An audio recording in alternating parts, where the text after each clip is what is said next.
c'est Lola, alias développeuse du dimanche sur internet. Je suis game designer de profession et j'exerce sur YouTube.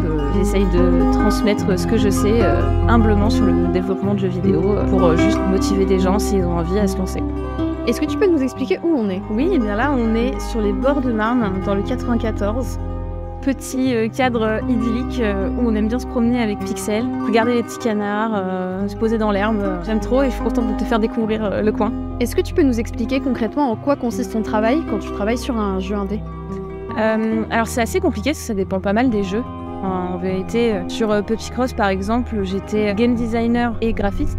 On peut dire aussi directeur créatif dans le sens où c'était mon idée et j'essayais de la chapeauter. En fonction des besoins, il faut changer de casquette, il faut faire le pixel art, les animations, essayer de fixer un scope, s'assurer que tous les gens qui bossent sur le projet sont alignés, qu'on va tous dans la même direction. Donc ouais, alors, au final, tu vois, en le disant, je me rends compte que c'est un peu flou, mais c'est tellement propre en fait à chaque jeu que c'est difficile à dire, quoi. Est-ce que tu peux nous présenter le toutou qui t'accompagne? Mais bien sûr, je te présente ma fille, elle s'appelle Pixel. Elle m'a rejoint il y a un petit peu plus d'1 an maintenant, 1 an et demi. Donc elle est arrivée post-Puppy Cross. Elle est trop mimi. Tiens, je te donne un petit croquette. Mais ouais, elle est trop mignonne. On l'a appelée notre Happiness Chief Officer. Enfin, tu sais, les trucs de bonheur au travail, c'est son rôle, tu vois, dans la team. Et comment ton mode de vie a changé du coup depuis qu'elle est arrivée? Eh ben, ça structure en fait tout simplement la vie. Je trouve un chien, maintenant qu'elle est là, j'ai un vrai cadre. Quand je bossais de chez moi, je pouvais ne pas sortir pendant plusieurs jours d'affilée. Les heures où je me levais, où je me couchais, ça pouvait être un peu n'importe quoi, on va dire. Et ça a les effets que ça a sur le mental. En tout cas pour moi, je sais qu'il y a des gens pour qui ça va, mais moi, ça me mettait pas bien. Je crois que j'avais besoin de routine. Et le fait de l'avoir dans ma vie, c'est tous les jours, le matin, la promenade, l'après-midi, le soir. C'est prendre l'air, voilà, marcher, même juste pour ma santé.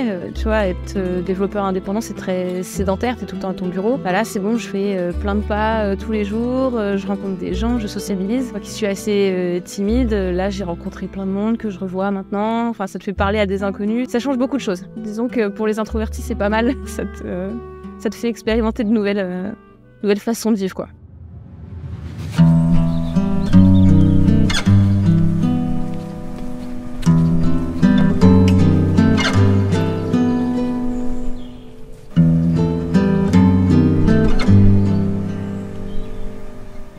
Travailler en indépendant, pour moi, c'était un besoin à la toute base. Je travaillais dans un studio à l'époque et ça me plaisait pas du tout, enfin, ça s'était pas très bien passé. Et ça m'embêtait parce que moi, j'avais envie de créer des jeux et je me rends compte que la structure qu'on me donnait pour le faire me convenait pas. Alors je me suis dit, allons essayer indépendant.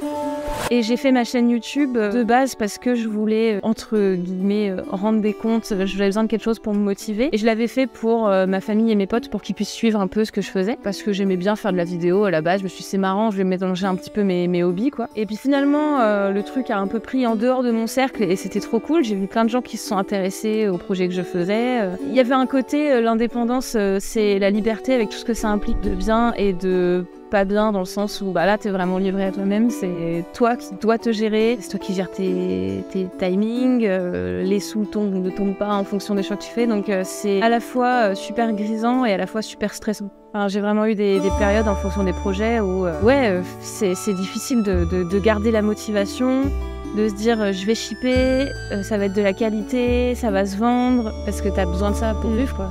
C'est chaud. Est-ce que tu arrives à te projeter dans l'industrie du jeu vidéo? Est-ce que c'est quelque chose que tu as envie encore de faire? Ouais, parce qu'en fait, je sais faire que ça.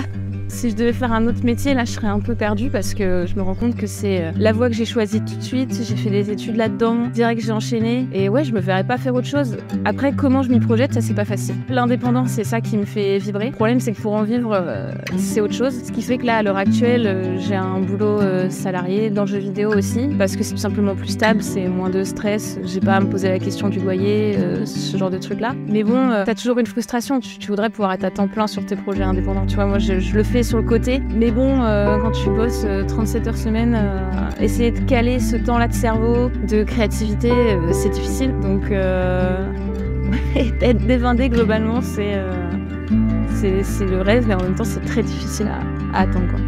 Mais t'as encore un projet sur le côté? Oui. Je peux pas m'en empêcher. Il faut toujours un truc sur le côté.